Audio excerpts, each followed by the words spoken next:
esto es la introducción. Yo dentro de del video, digamos, que les dejé, que estaba ya grabado del año pasado, era sobre los distintos modelos y después sobre si se quiere, un enfoque propio de la gestión de residuos, que yo les decía que era un poco mi trabajo de tesis. Les cuento. Yo en mi tesis arranqué más con un enfoque de ecología industrial. O sea, yo quería hacer, digamos, analizar el parque industrial de Tandil como un ecoparque y tratar de iniciar alguna dinámica de trabajo con las autoridades del parque, digamos, y las empresas, aplicar un poco más la metodología de desarrollo de parques ecoindustriales. Después, eso fue en 2015, básicamente.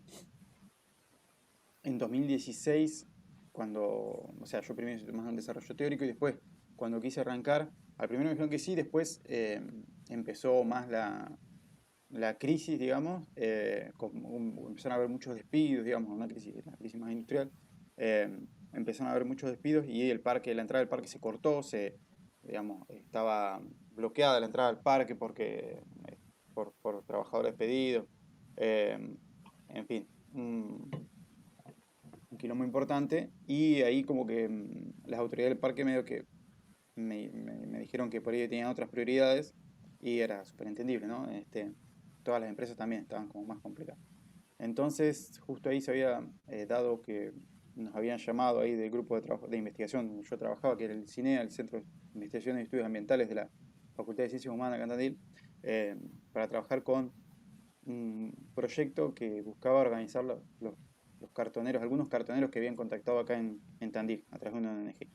Y ahí arranqué a trabajar de lleno en la parte más de la gestión de los residuos. Bueno, al final mi tesis la dirigí para esta parte. Lo que pasa es que yo venía bueno, de haber hecho mi maestría, y en mi maestría, eh, digamos, al final me había focalizado también en un enfoque que se llama de las transiciones para la sustentabilidad, que está, digamos, digamos, es más del norte, si se quiere, pero que tiene un montón de cuestiones súper interesantes de cómo trabajar nuevos, porque lo llaman métodos de gobernanza o eh, básicamente de toma de decisiones. Gisela, ¿vos vas haciendo entrar? ¿Te conectaste de FIO o no? Sí, Sí, Luciana, yo te asisto con la entrada. genial, gracias. Eh, que bueno, esa es, digamos, que son metodologías, digamos, métodos, dinámicas de trabajo que buscan reunir actores, digamos, tanto del gobierno como de otros decidores, gente que está interesada, etcétera, alrededor de problemas que son complejos, llaman problemas complejos persistentes, y que tienen que ver con cuestiones que se instalan en la sociedad, digamos, por cómo van evolucionando los sistemas que llamamos sociotécnicos, es decir, que por un lado la infraestructura se va desarrollando de una manera y por otro lado la gente se va adaptando a ese funcionamiento, digamos, de esa infraestructura, y muchas veces las ciudades quedan, si se quiere, presas de un sistema que funciona, digamos, de una cierta manera, pero que no es quizás sustentable. Pasa con el transporte, pasa con la energía, pasa con un montón de cuestiones y pasa con la gestión de los residuos. Entonces yo como que intenté complementar, digamos, en mi tesis, los enfoques de gestión de residuos con estos enfoques más para trabajar estos problemas complejos, entendiendo la gestión de los residuos como un problema complejo persistente que tenía que ver tanto con cuestiones de hábitos como con cuestiones de infraestructura, eh, y que a la vez se relacionan con otros problemas del mismo tipo, ¿sí? Eh, ahí De ahí surge este enfoque, ¿sí? Este enfoque propio, que suma, yo les había contado entonces que estaba el enfoque más técnico, ¿sí? El enfoque lineal de la gestión de los residuos, que se llama gestión integral, se autollama gestión integral, que básicamente es darle a los residuos que se generan en una ciudad, digamos, en un lugar, eh, el destino adecuado, un destino seguro, y básicamente ese es el objetivo. A través de esas etapas, ¿no? De la generación, lo que puede ser la disposición inicial, tener en cuenta cómo va a ser la disposición inicial, si la gente va a sacar bolsas de basura o si las va a dejar en la puerta de su casa o las va a llevar en un contenedor. lo que va cómo se va a organizar la colecta de esos residuos, cómo si esa colecta después va a pasar a una estación de transferencia, digamos, para optimizar el transporte hacia el tratamiento, que en general es en un relleno sanitario, digamos, bueno, o el tratamiento que a veces existe o no, pero que en general es la disposición final, que es el relleno sanitario. O a veces va a un basural a cielo abierto, como saben, yo creo que en la introducción hay bastantes datos sobre lo que pasa en América Latina, donde la mitad de los residuos más o menos terminan en basurales a cielo abierto, y en Argentina tenemos 5.000 basurales a cielo abierto. Eso fue, digamos, anunciado este año como resultado de un relevamiento. Es decir, que hay más de un basural a cielo abierto por municipio en Argentina. Cuando hablamos de un basural a cielo abierto, hablamos de un lugar donde se llevan los residuos, que no está preparado, digamos, para eso, que es simplemente un lugar donde se llevan los residuos y se disponen, pero que no tiene ni un control, digamos, como puede ser de vectores, de plagas, etcétera, donde no está cerrado, digamos, puede entrar cualquier persona, y sobre todo no tiene lo que llamamos una geomembrana, es decir, una, una capa de plástico, ¿sí? Básicamente, que va a separar los residuos del suelo, y que entonces va a evitar de esa manera que se contaminen las napas de agua y el suelo, o va a intentar, en todo caso, ¿sí? Puede ocurrir que se rompa ese plástico, pero básicamente un relleno sanitario es eso. Un relleno sanitario es un lugar donde se pone una geomembrana, ¿sí? Donde se captan en general si es un relleno sanitario con gestión de lixiviados, donde se captan los líquidos que vienen con los residuos, y que además cuando llueve, digamos, eso se generan esa mezcla de residuos y de agua que termina dando un resultado de ese lixiviado. No sé si a alguno le habrá pasado, si le queda una bolsa de residuos durante mucho tiempo. Nosotros con la cantidad de yerba que generamos, en general tenemos residuos muy, muy húmedos, y al fondo de la bolsa está ese líquido medio negro, así, medio marrón oscuro. Bueno, eso es un lixiviado. Lo que pasa es que, bueno, en el relleno se terminan generando lixiviados en cantidades muy, muy grandes, sobre todo por la lluvia, digamos, y eh, por la propia humedad de los residuos. Los rellenos sanitarios buscan entonces colectar esos lixiviados y darles un tratamiento. Ese tratamiento es muy difícil de lograr a veces, depende de lo que vaya al relleno, ¿sí? Se entiende, eso es parte de la complejidad. Pero bueno, parte digamos, ese enfoque lineal que decíamos que busca darle un destino seguro, digamos, proteger el ambiente y la salud de las personas, que tiene como propósito eso, está en general, tiene un enfoque que llamamos ingenieril. ¿Por qué? Porque se busca diseñar, digamos, las distintas etapas de manera que eso se haga de manera eficiente. Entonces decimos, bueno, vamos a calcular, por ejemplo, eh, cómo hacer de mejor manera la disposición inicial para que la colecta de los residuos sea lo más barata posible. Vamos a determinar la frecuencia de recolección también en ese sentido. A veces no, a veces no se tiene en cuenta y se va arrastrando una frecuencia de todos los días cuando en realidad no es necesaria.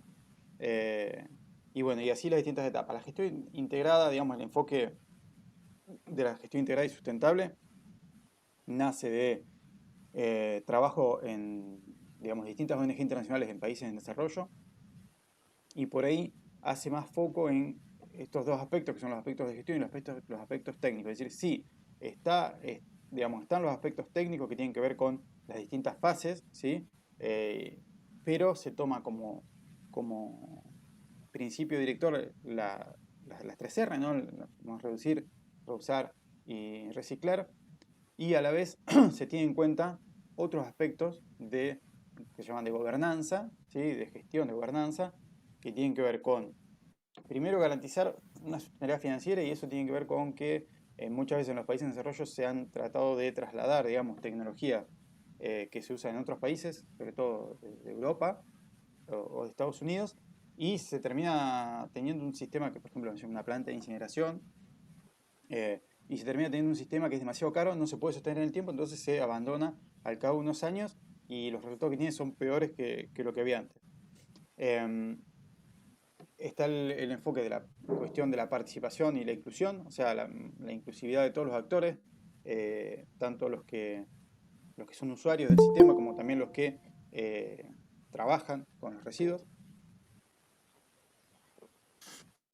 Y está la parte de las instituciones, es decir, tener una legislación y unas instituciones que te permitan garantizar que vas a poder llevar adelante tu plan, digamos, tu plan de gestión de residuos. Ahora bien, yo dentro de ese trabajo de tesis, como les decía, y también en un trabajo que vengo haciendo en esta organización que se llama la Mesa Skills acá en Tandil, yo les recomiendo, les recomiendo, si quieren pueden ir a ver, porque aparte está, este diagrama está explicado con más detalle en nuestra página. Acá se formó en 2016 por iniciativa de un concejal, una mesa digamos, por la gestión integrada de residuos sólidos urbanos de Tandil, que buscaba justamente reunir distintos actores y trabajar en pos, digamos, de una gestión integrada en Tandil. Y bueno, ahí yo entré como representante de la universidad y empecé a trabajar ahí con distintos actores, tratando también de que compartamos una visión de la gestión integrada. Entonces ahí hice este desarrollo y bueno, yo le agregué ciertas cosas, ¿sí? Primero el hecho de, digamos, en la parte de los aspectos técnicos, eh, la importancia de darse cuenta de que todas las distintas fases están relacionadas, es decir, que lo que yo haga en la generación, digamos, o en la disposición inicial, es decir, si yo hago una separación en origen o no, es lo que me va a condicionar el tratamiento que yo pueda hacer, va a determinar también el tipo de transporte que va a ser el más adecuado, y a la vez, el tipo, por ejemplo, tengo camiones compactadores y no los quiero cambiar, bueno, puede ser que me condicione la posibilidad de hacer una separación en origen, ¿sí? O no. Eh, a la vez, la posible valorización a nivel local, si se puede, de los residuos va a depender de si hay una separación en origen o no, o va a estar condicionada a eso. Y la disposición final, obviamente, va a tener que adecuarse a todo lo que pasa en el resto de las cuestiones. Con lo cual, esto está todo relacionado, y esto lo busca este diagrama, y es importante al momento de diseñar un sistema de gestión o de buscar reformarlo, tener en cuenta cómo impacta cada cambio en todas las fases. Que por ahí en el diagrama lineal pareciera que no es así, digamos. Yo creo que esos modelos conceptuales terminan impactando en cómo entendemos el problema y a la vez en qué tipo de soluciones se buscan, ¿sí? O qué tipo de alternativa. Y hay dos cuestiones relacionadas a esto, y una es el tema de la innovación, el desarrollo y investigación, o sea, investigación, desarrollo e innovación, que es fundamental porque en la cuestión de los residuos hay mucho por resolver y todavía hay mucho por inventar, sobre todo que las cuestiones son locales, ¿no? Se tiene que adaptar mucho a lo local. Y el otro tema es el de la logística inversa, que es lo que veíamos en el módulo de producción y consumo sostenible, que en el caso de la gestión de los residuos impacta también. Y después los aspectos de gestión, ahí hay varias cuestiones que yo le agregué a lo largo de mi trabajo, y una es el contar con indicadores, que esto es fundamental para mí, bueno, para creo que todos los ingenieros, ingenieras, no, vemos a lo largo de la carrera que, que es importantísimo medir. Si no medimos, la verdad que es imposible saber si las políticas que estoy llevando a cabo funcionan o no funcionan. Eso vale tanto para una empresa como para un organismo público, para una ciudad. El hecho de tener las instituciones, digamos, y tener ordenanzas, digamos, y un marco legal claro, pero con esto solo no alcanza, así, por eso yo agregué el ojito que es el control, digamos. Si no hay control, es como el gran, no sé, lo vemos todo el tiempo, ¿no? Existen las leyes, pero las leyes no se cumplen, y eso tiene que ver con que hay una falta de control. Yo no creo que sea una cuestión cultural, creo que eh, la cuestión cultural es el resultado de ciertos mecanismos, ausencia de mecanismos, en este caso de control. Está el chanchito por la cuestión financiera, está la parte de la inclusión de todos los actores, sobre todo también en este caso de Argentina, de los recicladores y los recicladores urbanos. Y la cuestión de la responsabilidad extendida del productor, que es un tema que es súper interesante, que no lo alcanzamos a desarrollar acá, pero que yo les pido que tengan siempre la oreja atenta, porque son cambios que se vienen. ¿Sí? La ley extendida del productor, yo les mostré un poco cuando vimos eh, de vuelta lo de la logística inversa, pero es fundamental. ¿Sí? Porque tiene que ver también con el esquema de financiamiento de los cambios que queremos hacer. Y esto yo le agregué dos cuestiones, que está el marco, si se quiere, y los aspectos de transformación. Los aspectos de transformación tienen que ver con lo que yo le decía de toda esa literatura y ese trabajo que se hace en el marco de las transiciones para la sustentabilidad, o bueno, tiene distintos nombres. Pero dentro de los aspectos de transformación yo incluyo la participación ciudadana, que es algo que está en la ley también, pero que nunca se implementa, digamos, o no hay realmente acciones.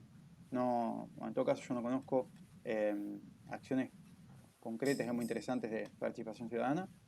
La parte de la experimentación, y eso tiene que ver con que cuando quiero lograr un cambio, digamos, en un sistema complejo que tiene, digamos, una dinámica establecida entre la infraestructura que tiene y los comportamientos ciudadanos y otras cuestiones, bueno, es importante que yo pueda generar experimentos, lo que llamamos experimentos urbanos, por ejemplo, en un barrio, ¿sí? Para poder medir y tratar de entender y aprender qué cuestiones funcionan, qué cuestiones no funcionan y por qué. ¿Sí? Es decir, si yo quiero, no sé, pasar una separación de origen, por ejemplo, esto indica la conveniencia de empezar por un sector, pero no solamente empezar por un barrio, sino empezar por un barrio y estudiar por qué funciona o por qué no funciona. ¿Sí? Entender qué piensa la gente, qué cosas le resultan fáciles, qué cosas resultan difíciles, qué se podría mejorar en ese sentido antes de pasar a una ampliación. ¿Sí? Muchas veces eh, falta la parte de entender antes de avanzar y por ahí también puede ser factor de fracaso de un plan, por ejemplo, de una iniciativa. Y la parte de poner en red a la gente, eso es fundamental. Esto tiene dos significados. Poner en red, por un lado, formar redes de buenas prácticas y de difusión de información. Y por otro lado, difundir, digamos, pasar de una experiencia, ¿sí? Decíamos, de esta experiencia de aprendizaje a muchas experiencias, ¿sí? Tratar de hacer la difusión de un experimento, ¿sí? Escalarlo, si se quiere.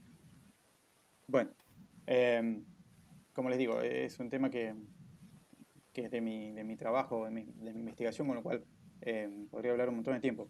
La parte exterior, digamos, tiene dos significados. Por un lado, el hecho de tener en cuenta el enfoque de análisis de ciclo de vida, ¿sí? Es decir, que al momento de evaluar alternativas, la ley dice, bueno, que la gestión integrada debe ser ambientalmente sustentable o sostenible, eh, con lo cual no quiere decir nada, ¿no? Porque quién lo define y cómo, pero sí el análisis de ciclo de vida es el que nos permite por ahí evaluar de mejor manera, sobre todo cuando hacemos un análisis de ciclo de vida que incluye los costos, que incluye el análisis de ciclo de vida social, lo vamos a ver después en la última unidad, es el único que me permite realmente comparar dos alternativas de manera adecuada, ¿sí?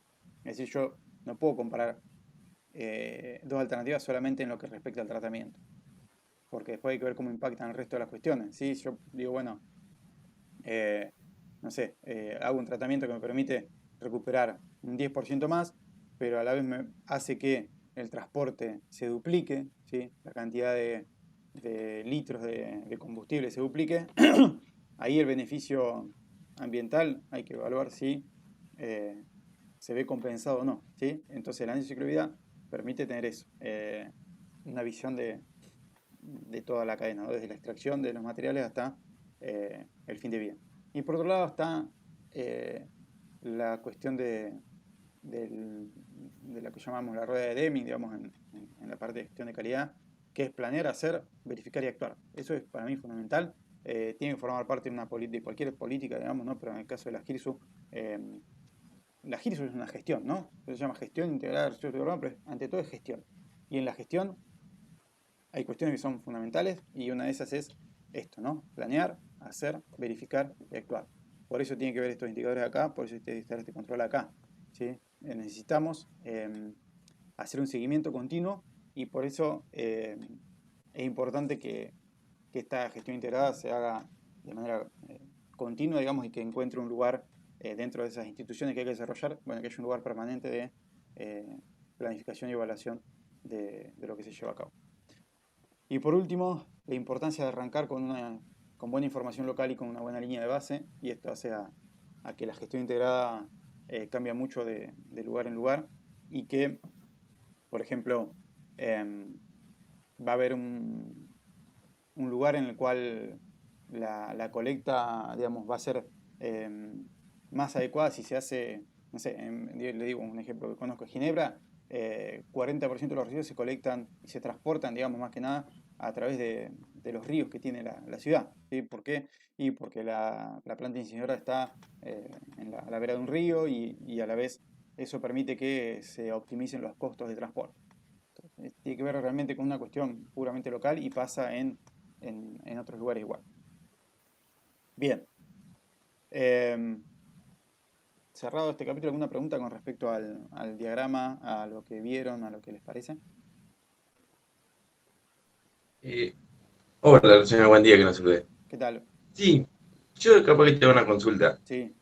Em, si vos en realidad planeás, haces, o sea, planeás y ves que es adecuado llevar a cabo una gestión porque ves que desde el modo medioambiental es bueno y capaz que no te sale tan caro. Pero aún así estás cumpliendo la legislación. ¿Vos qué haces? Porque del municipio no te van a dar el sustento económico si la legislación está cumplida. No, eso es, digamos, para mí la base legal es fundamental. Digamos, a veces son los municipios los que no lo cumplen. Em, yo no sé si vos te referías a un emprendimiento más de tipo privado. Sí, no sé, imagínate que no sé, yo no desconozco cómo funcionan los basureros, los basurales a cielo abierto, Sí. pero imagínate que, no sé, tenés una legislación que te da un límite y ese límite lo estás cumpliendo. Y vos encontrás al menos una manera mediante esta gestión que podés disminuir aún más ese límite. Vos no vas a tener el sustento económico del municipio, no sé, de donde sea, para disminuir ese límite porque la legislación la estás cumpliendo, ¿no? Sí, después vos podés tener distintos intereses. En general, cuando vos disminuís la carga ambiental de, no sé, vos, eh, ¿en qué estabas pensando en algún material en particular, digamos, de tratamiento? Sí. No, yo estoy viendo más que nada, por ejemplo, en el caso de una empresa, pero no sé, trato de relacionar una empresa con un basural, pero no sé si estoy haciendo la analogía adecuada. Sí, lo que sé es que, por ejemplo, en una empresa, si realmente vos cumplís la legislación, no sé si te interesa mucho más reducir ese impacto ambiental. O sea, las empresas trabajan para llegar a la legislación y estar en norma con eso. Después, si tienen que reducir el impacto ambiental, no sé si realmente les importa. Y ahí está una cuestión, digamos, primero de responsabilidad social corporativa, que es una tendencia, digamos, a las empresas a eh, hacer las cosas lo mejor posible, pero también, digamos, como una filosofía de trabajo. Después, espera un cachito. Em, está la cuestión de que muchas veces, o sea, vos en la empresa vas a tener, por un lado, los residuos domésticos, ¿sí? Que va a poder tratar, digamos, digamos, tratar, no, que no sos responsable, digamos, vos, los residuos domésticos que generás, que son los mismos que se generan asimilables a domiciliario, digamos, eh, eso vos podrías adecuarte a lo que pasa en tu ciudad, o sea, si te dicen hay que sacarlo a la vereda, lo sacás a la vereda, también podrías decir, no, nosotros vamos a hacer una separación y vamos a, si hay alguna organización que recicle, reciclarlo, ¿no? Eso vos lo podés comunicar y hacerlo parte de tu eh, imagen, si se quiere. Después tenés los residuos que están regulados, que son especiales, digamos, que están regulados por otras leyes. Ahí no tenés mucha chance, digamos. O sea, ahí tenés que hacerte cargo vos. Y la tendencia en realidad para los grandes generadores, para las empresas que generan muchos residuos, es que ellos se hagan responsables del transporte de los residuos hacia un destino sustentable. En el caso de la legislación de los residuos especiales o peligrosos, eso ya es así. Digamos, la empresa tiene que pagar por transportar y darle tratamiento a esos residuos. Eso es carísimo, con lo cual vos tenés el incentivo ya de disminuir esa generación, más allá de que, digamos, de si cumplís con con un vuelco, digamos, con un parámetro de vuelco, eso es distinto. Es decir, bueno, yo cumplo con un parámetro de vuelco, estamos hablando de los efluentes, digamos, líquidos o gaseosos. Después con los sólidos, en general, tenés que darle algún tratamiento. Eh, y a los, y a los efluentes líquidos en general también. Lo que pasa es que son como problemáticas distintas. Los residuos sólidos urbanos entraría en este esquema más de gestión pública, digamos, y por ahí la gestión de los residuos especiales privados ya es una cuestión más entre privados, pero vos tenés todas las intenciones, porque aparte, como veíamos con la producción más limpia, digamos, cuando uno reduce la peligrosidad o la carga, digamos, de los residuos que genera, en general es porque disminuiste el consumo de materia prima o que optimizaste tu proceso y tenés menos desperdicio. Y eso en general redunda en menores costos. Con lo cual no son cuestiones que siempre van de manera opuesta, digamos. ¿Se entiende lo que quiero decir? Claro, sí, sí. Vos decís que si en realidad vos estás llevando a cabo una buena gestión, disminuir los residuos y disminuir el costo. O sea, no deja de ser óptimo. Claro, claro, Está bien. no son contrapuestos, digamos, los dos objetivos. Eh, y después, bueno, está la cuestión de que también reducís en general la, la exposición de tus trabajadores y trabajadoras a un ambiente peligroso. Y eso también es importante. Entonces, eh, hay muchas razones para que se cumpla. Después, es cierto que el tema del costo, a veces lo que hace no es que las empresas mejoren esa cuestión, sino que hace que las empresas tengan flujos ilegales de residuos, ¿se entiende? Sí. Eso pasa también. No solamente en Argentina, pero pasa en todos lados.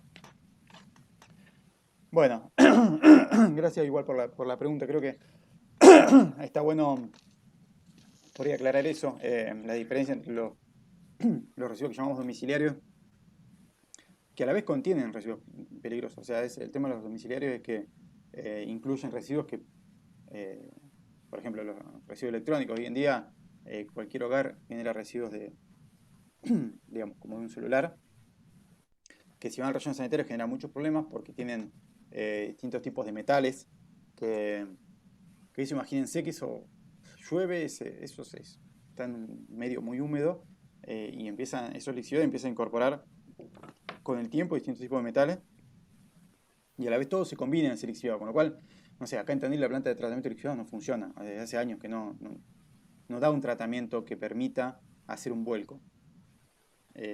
Lo cierto es que eso se recircula, los lixiviados se les da un tratamiento aeróbico, si se quiere, eh, por un lado de que se oxigene eso, ¿sí? Era la idea de base, y después se vuelve a recircular y se riega arriba de los módulos otra vez, buscando que se evapore mediante el riego, eh, pero bueno, cada vez se acumula más porque la lluvia va acumulando, etc. Es un tema que a la vez hace que vos tengas que monitorear eso durante un montón de años.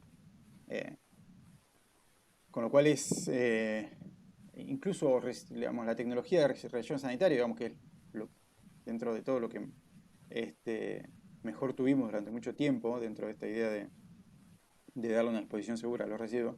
Eh, en Estados Unidos arrancaron en los años 70, recién ahora están empezando muchos digamos, se llenaron, digamos, ¿sí? Y después la legislación decía ya que los tenían que monitorear durante 30 años. Ahora estamos llegando al fin de los 30 años y lo cierto es que se dan cuenta de que no pueden dejar de monitorear eso porque los lixiviados siguen siendo igualmente contaminantes que antes, ¿sí? Porque una cuestión básica que es lo que yo trataba de decir que digamos, la visión de la ecología industrial es esa. O sea, la materia no se crea ni se destruye, ¿sí? Se transforma. Es decir que cuando vos pusiste en un relleno toneladas y toneladas de metales pesados eh, y de residuos contaminantes, los vas a encontrar en tu lixiviado, digamos. Y de ese lixiviado, bueno, vos podés sí darle un tratamiento, tratar de precipitarlos, digamos, y después mandarlos a un relleno de seguridad o a un tratamiento de residuos peligrosos, pero como eso se va generando de a poco, eh, en realidad nos damos cuenta hoy que tener un relleno implica desde que lo cerraste y capaz que monitorearlo 50 años más, ¿sí? Y eso en realidad tiene impacto en los costos, que es la otra cuestión que es fundamental, que es conocer bien los costos tu gestión de residuos teniendo en cuenta todo el ciclo de vida. Y por eso la importancia también del enfoque y del ciclo de vida de los costos.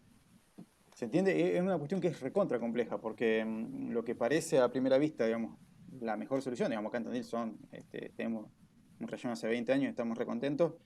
Lo cierto es que también vamos a tener un problema durante 50 años. No es que después de ponerlos en un basural de cielo abierto sea mejor, pero bueno, implica que ahí tenés posible cantidad de napas y en un relleno tenés con mucho menos probabilidad, porque tenés la geomembrana que, si bien se puede romper, ataja, digamos, un montón. Bien, estamos en la primera diapositiva, tenemos 2 presentaciones para hacer y ya pasó un montón de tiempo. Hicimos como media hora con esto. Si les parece, sigo y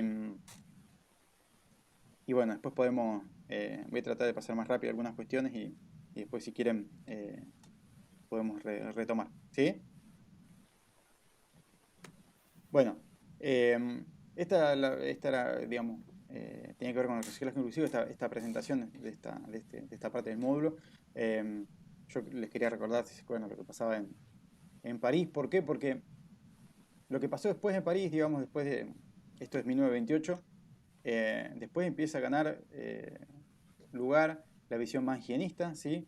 Entonces los residuos se buscaban sacar rápidamente de la ciudad y las cartoneras y los cartoneros, los cirujas, digamos, allá se llaman los chiffoniers, se llamaban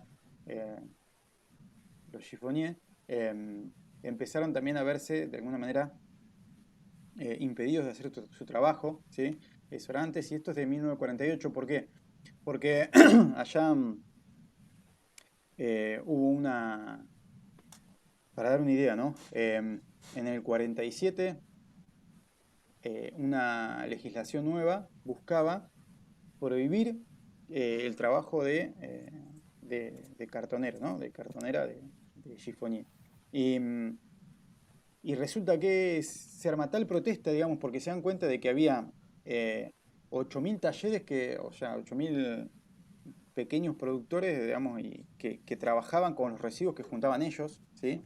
Que a la vez había 40.000 chiffoniers, digamos, en París que vivían de eso. Y entonces la presión es tal que se dice, bueno, no los vamos a prohibir, pero van a tener que tener una tarjeta, digamos, una carta de identificación. Y bueno, esta es un escaneo de una de esas credenciales que les permitían ejercerse la profesión, ¿no? Acá dice cuál es el barrio en el que ejerce la profesión. Y bueno, ahí dice cuál es el barrio que no se ve bien, ¿no? Dice el Sena, o sea, la Sena en la zona de la muerte. Bueno, lo cierto es que en Argentina, digamos, nosotros tenemos una historia que es medio parecida, digamos, este documento que lo pueden buscar, son 200 años de historia porteña. Lo cierto es que nosotros hemos copiado en mayor o menor medida en el interior lo que ha pasado en Buenos Aires. Digamos, este documento identifica distintas fases, ¿sí? Al comienzo, digamos, dispersión de sitios relativamente ocultos, ¿sí? Ahí fíjense que esto se parece mucho a lo que veíamos en las imágenes esto es de este documento, no son imágenes de Buenos Aires, a lo que veíamos en el documental de París, ¿no?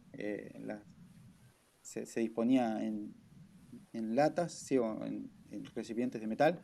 Los residuos son secos básicamente o orgánicos. Esto es lo que había en Nueva Pompeya, digamos, donde estaba, sí, se empieza a centralizar la quema, ¿sí? A partir de 1861, 1920. Las quemas se hacían centralizadas, digamos, en ciertos lugares. Ahí van a ver distintas imágenes en el documento de cómo se habían esos hornos, digamos, en la zona donde está la cancha de Huracán ahora. Por eso son los quemeros de Huracán. Después se busca hacer incineración en algunos edificios también. ¿Sí? En algunos edificios como hacerles todavía está la parte donde se incineraban los residuos. Después se pasa a esas usinas de incineración que se parecen mucho a las que veíamos nosotros en el documental de la zona. Pero bueno, no se hacía por ahí recuperación de energía como se hacía allá. El tipo de trabajo, la seguridad, como veíamos, un poco parecido. Y después, cuando se comienza En el 78, digamos, la dictadura impulsa la creación del SEAMSE, del relleno sanitario, digamos, lo que es el cinturón ecológico, se llama ecológico, de la parte metropolitana.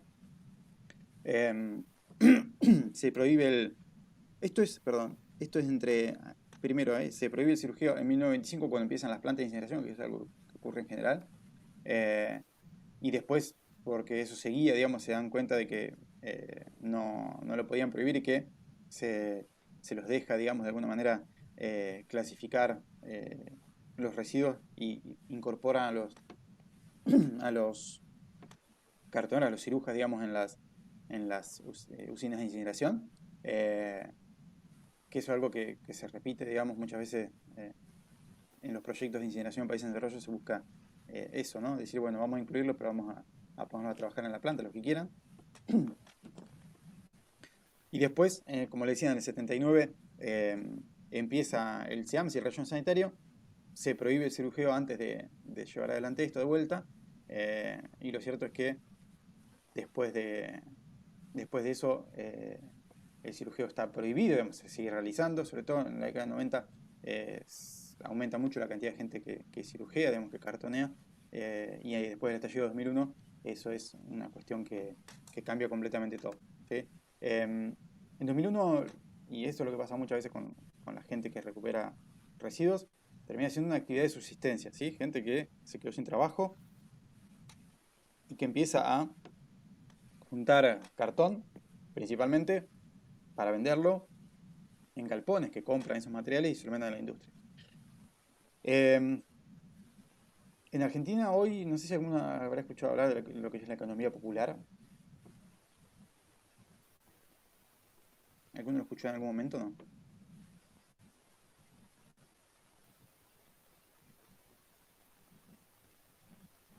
No.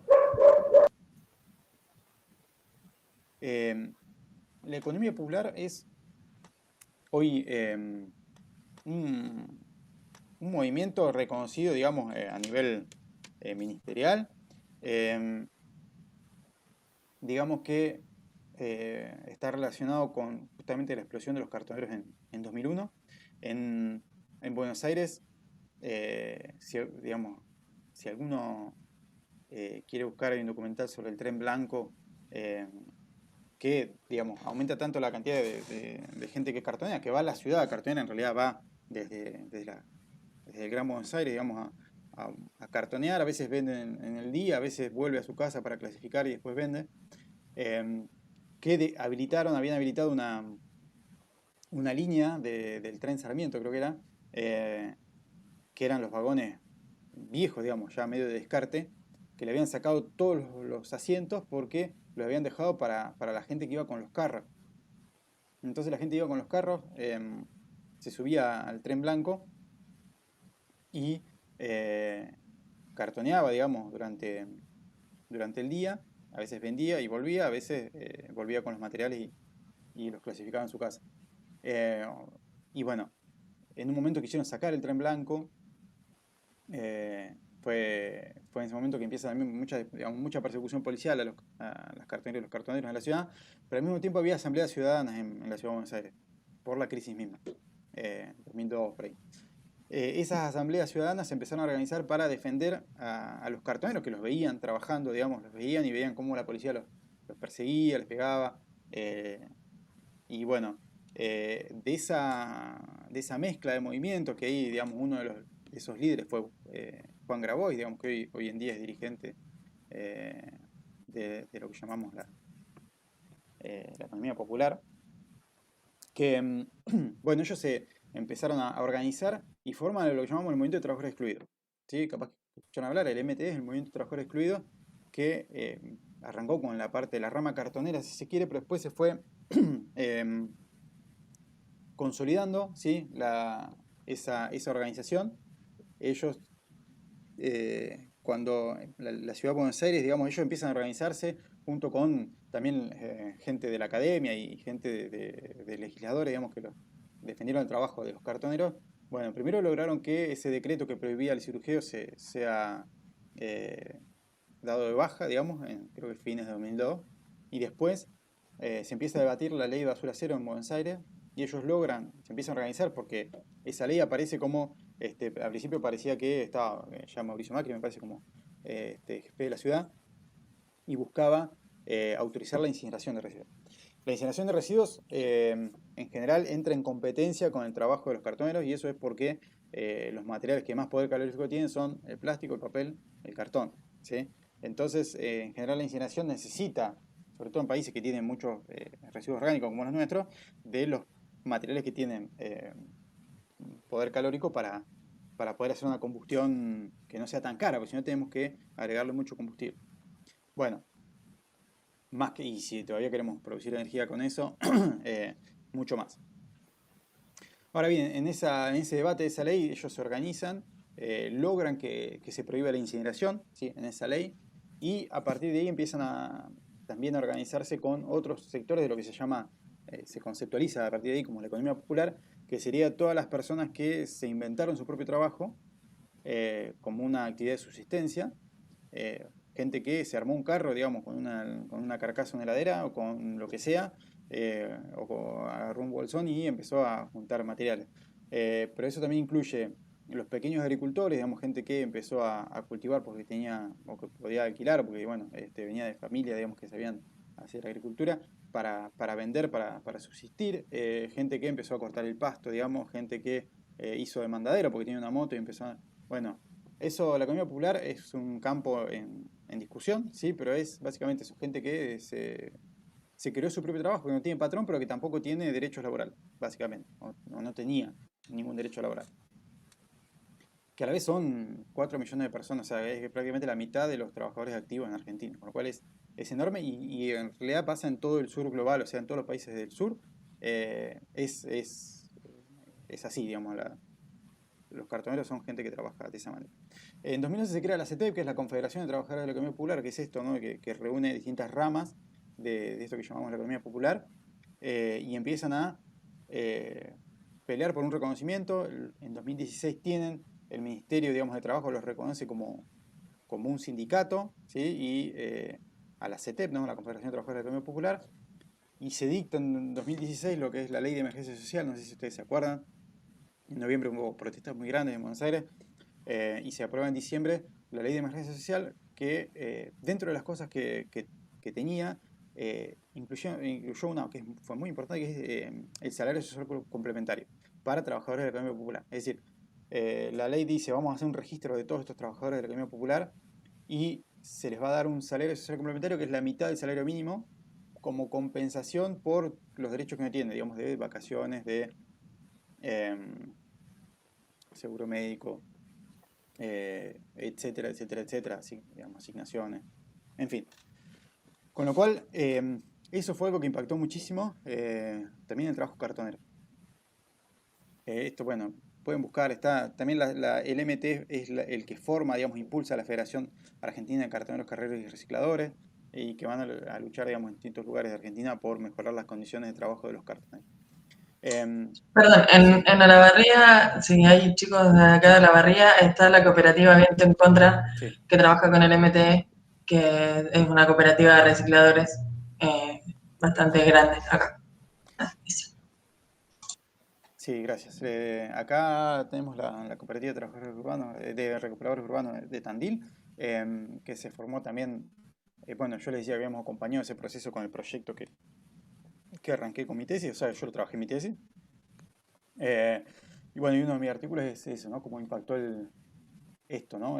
Que los cartoneros sean parte de la economía popular en la organización que hay una cuestión de base, digamos, los cartoneros trabajan de manera individual o familiar. Y muchas veces cuando, digamos, no son, o sea, ellos saben que si comercializarían de manera conjunta obtenían un mejor precio, pero finalmente como no pueden organizarse, tienen otras urgencias y tienen que vivir del día a día, o sea, de lo que venden día a día, en general le venden a un intermediario que les paga poco y nada, ¿sí? Muchas veces acá en Tandil, digamos, el intermediario que les compraba entre 2016 y 2017, digamos, 18 meses que tuvimos inflación de, no sé, capaz que el 70%, no les aumentó el precio.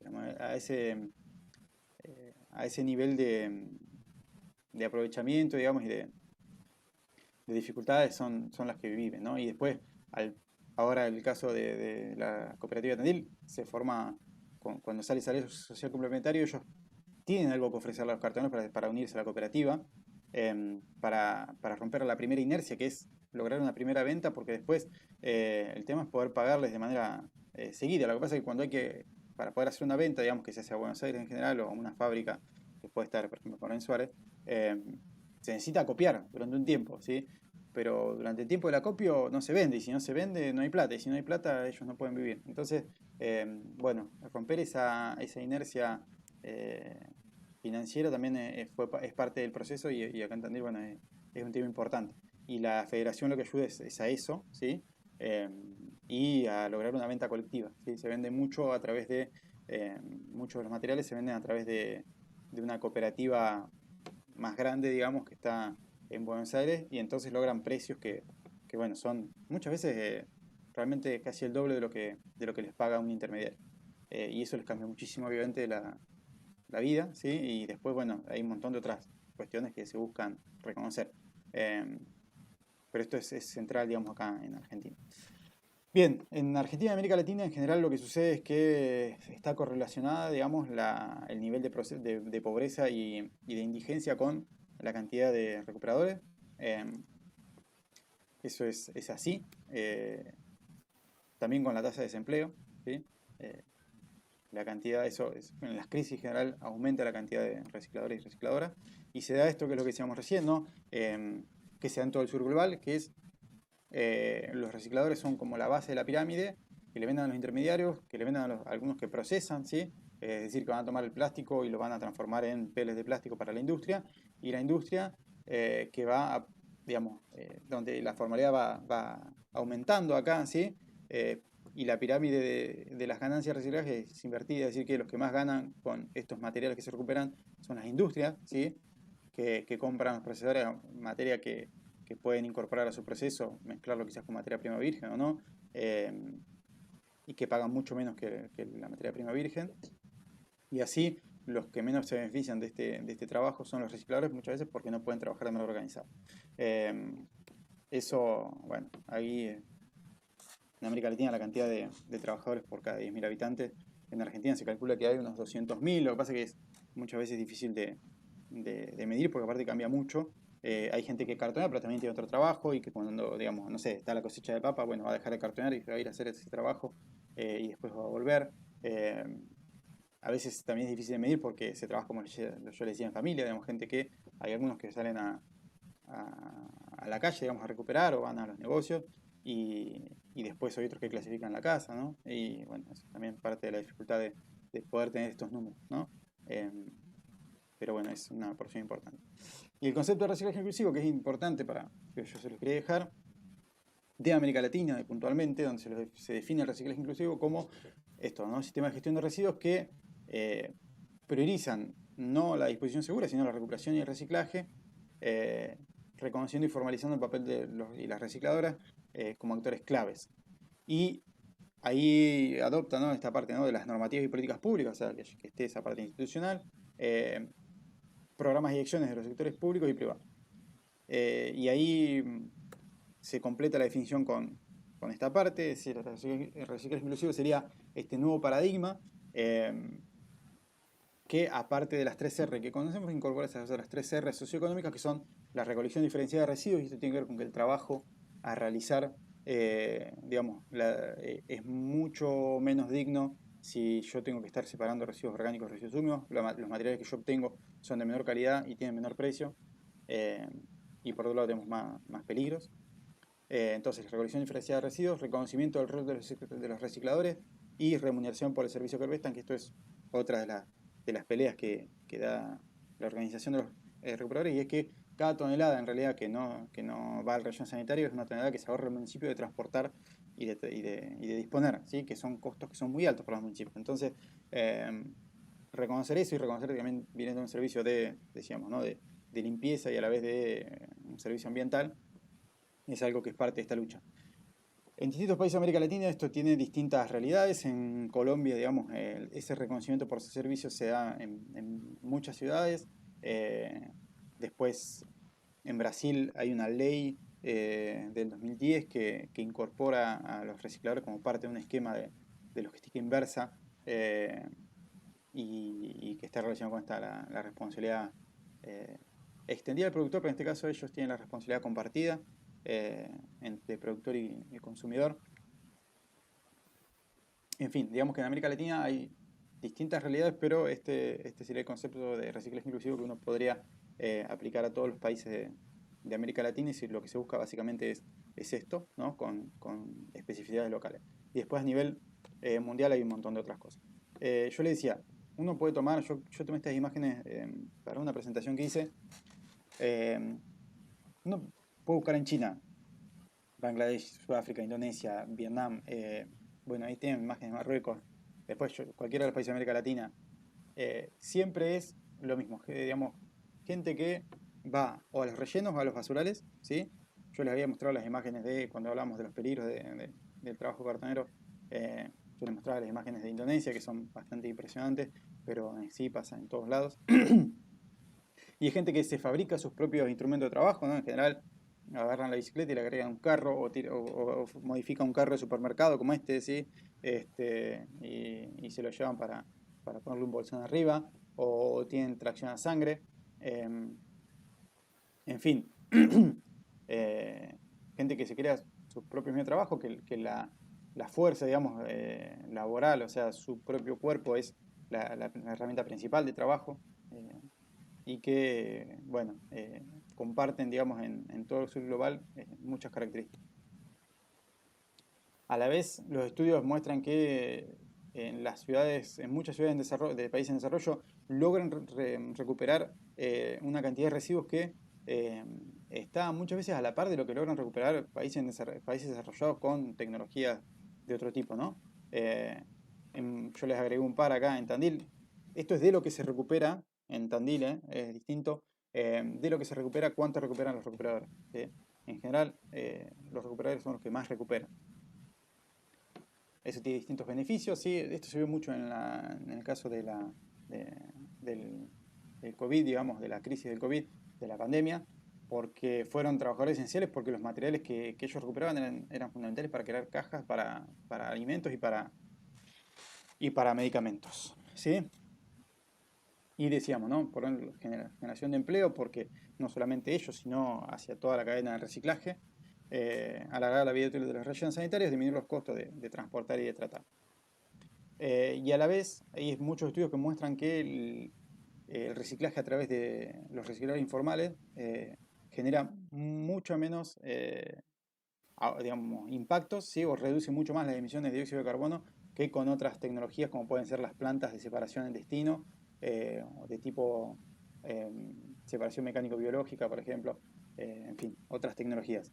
Esto está, bueno, los estudios que aplican análisis de ciclo de vida y tienen en cuenta, digamos, las distintas alternativas, incluyendo la informal, muestran que, ¿por qué? Porque básicamente lo hacen a pie, ¿sí? Muchas veces en bicicleta o a pie, con digamos, con muy poco impacto, digamos, y uso de energía fósil, ¿no? A nivel internacional se va dando también esta organización que se dio, por ejemplo, en Argentina, se va dando de manera regional y de manera nacional, internacional, bueno, en Argentina la red latinoamericana de recicladores más o menos arranca en el 90 y pico, pero se va fortaleciendo mucho a partir del año 2000. La red LACRE, la pueden buscar en internet.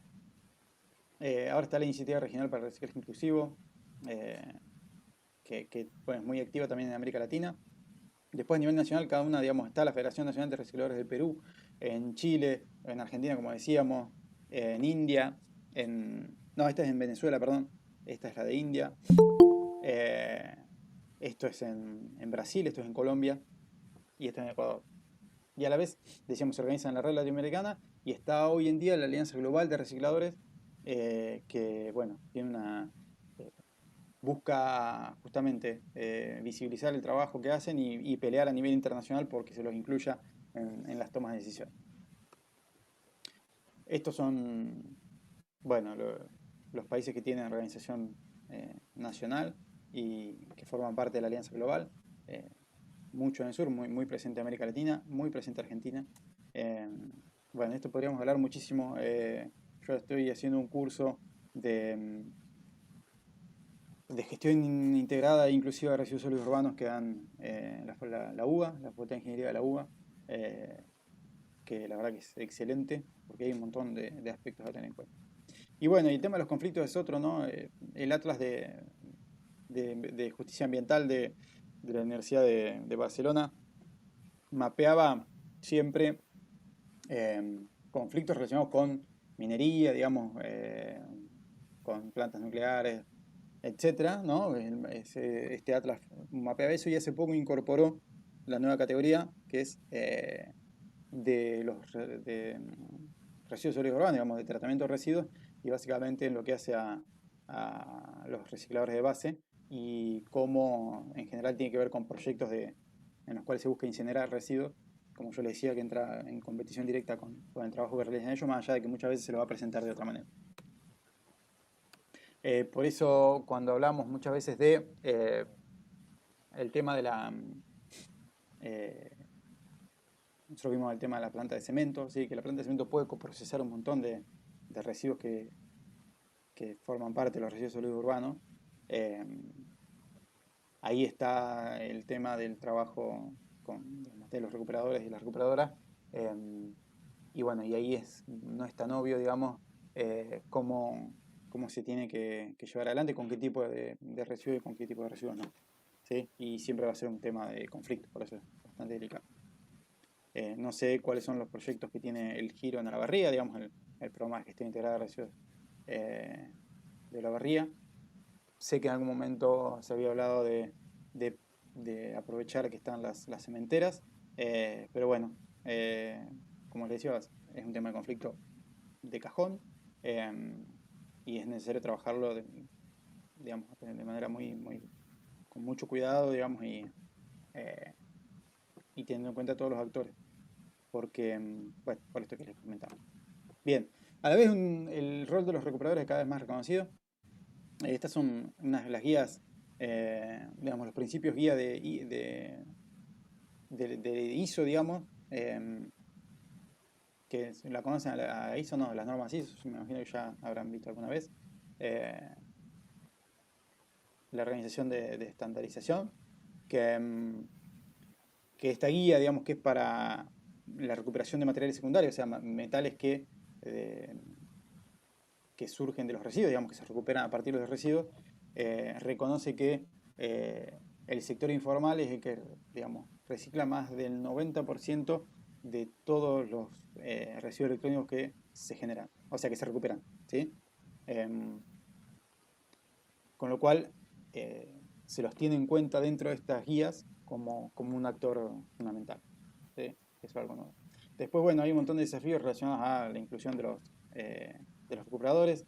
Esto es un artículo de un tipo que trabaja en organismos internacionales, digamos, y en la Universidad de Leeds en Inglaterra, pero que trabajó mucho con países en desarrollo y que él plantea varias cosas, ¿no? Dice, bueno, ¿cuáles? Dice los recuperadores y recuperadoras en el sur global, eh, el rol también un poco del sector informal en esta era de la economía circular.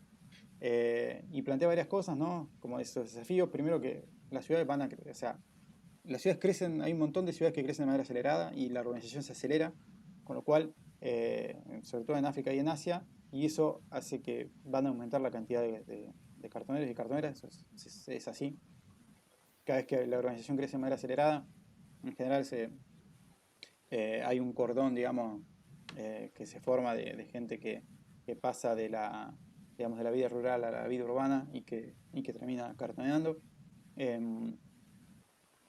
Después, un tema fundamental es que en esos lugares donde más trabajan, la mayoría de los residuos son orgánicos y esa fracción por ahora, o en general, es inaccesible para ellos, y ahí hay una cuestión interesante también para ver de qué manera ellos podrían trabajar con eso. Y se necesita trabajar los decidores junto con la academia, y ahí es parte de mi tesis también, era eso, ¿no? De qué enfoques hay para que trabajemos, de qué tipo de creación de conocimiento necesitamos generar y a través de qué metodologías para dar respuesta a este tipo de problemáticas, ¿no? Bueno, la importancia de la información, la tendencia a la automatización, hoy en día hablamos de industria 4.0, Y ahí está la competencia no tanto con los materiales, sino con la mano de obra. O sea, la automatización de la clasificación, la automatización de, bueno, de distintas cosas que hacen que ponen en jaque un poco la mano de obra y el trabajo, no, bueno, de todo, ¿no? De todos y todas, pero, pero también de las recuperadoras y los recuperadores urbanos.